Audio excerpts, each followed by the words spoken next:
Good morning mga kabayan. Ngayon ay meron akong interview ngayon sa Bombo Radio.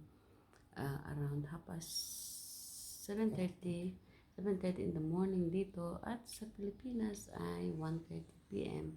So, abangan nyo guys. Interview vlogger. Hi, ma'am. Hi! Magandang hapon po dyan. Yes, ma'am. Good afternoon po dito sa Pilipinas. Ma'am, iaayos lang po namin itong recording namin, ma'am. Okay.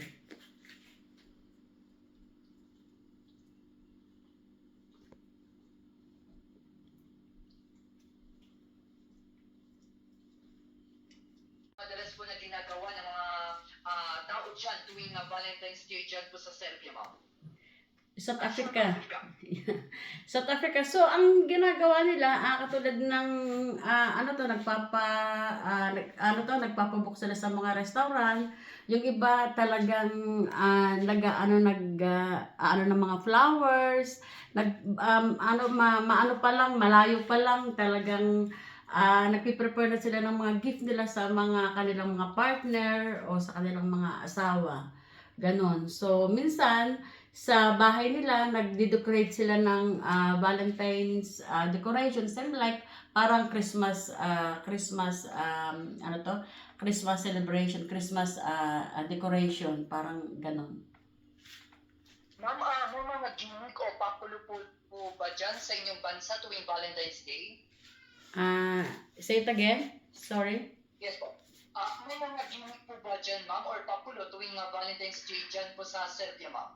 Hindi, wala naman akong matagal na ako dito, pero wala naman na masyadong mga pa ganon. Wala namang masyadong mga celebration na ganon. Parang normal din lang, parang sa Pilipinas. Yes po. Ma'am, may mga couples po dyan sa South Africa na may nakasuot na couple shirt sa araw mismo ng Valentine's Day, ma'am? Yung iba meron yung iba, lalo na sa mga Pinoy, pero yung karamihan ay dati noon, talagang magsusuot sila ng red t-shirt o red color. Pero ngayon hindi na masyado. Ma'am, may mas wedding po ba dyan sa South Africa, ma'am? Mas Mas wedding po, tulad dito sa Pilipinas. Oo, parang ganun din. Parang halos ganun din. Katulad sa Pinas. Ma'am, may mga activities or programs po dyan sa gobyerno dyan sa South Africa, ma'am, tuwing Valentine's Day? Wala akong masyadong alam, pero hindi naman ang government na sa Valentine's Day kasi parang normal lang sa kanila ang Valentine's Day. So wala akong alam na pakulo ng government. Hindi naman. Yes po. Ma'am, may mga restaurant po dyan sa South Africa na nag-offer po para sa mga mag-couples o mag-asawa o mag-jowa tuwing Valentine's Day, ma'am? Yes, meron din. Maraming mga ganon na sila for for couple during before Valentine's Day. Maraming mga ganon. Yes po. Ma'am, sa anong specific place ang pinupuntahan ng mga mag-couple sa inyong bansa tuwing Valentine's Day, ma'am?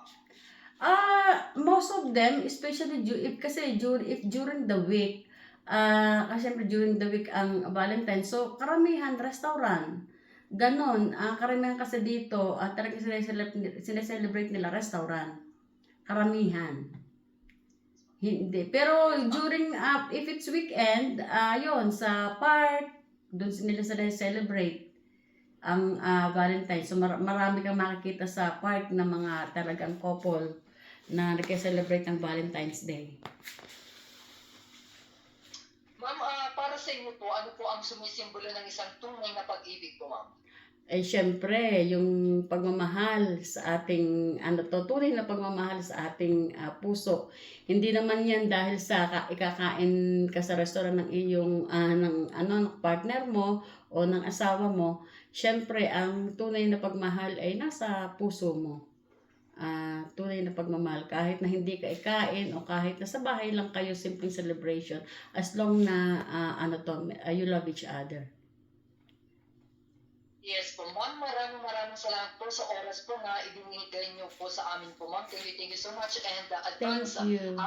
happy Valentine's Day, ma'am. Sige po, Jan, okay, bye-bye. Yes po, bye-bye po. Okay. Yan mga kabayan, tapos na ang aking interview sa Bombo Radio.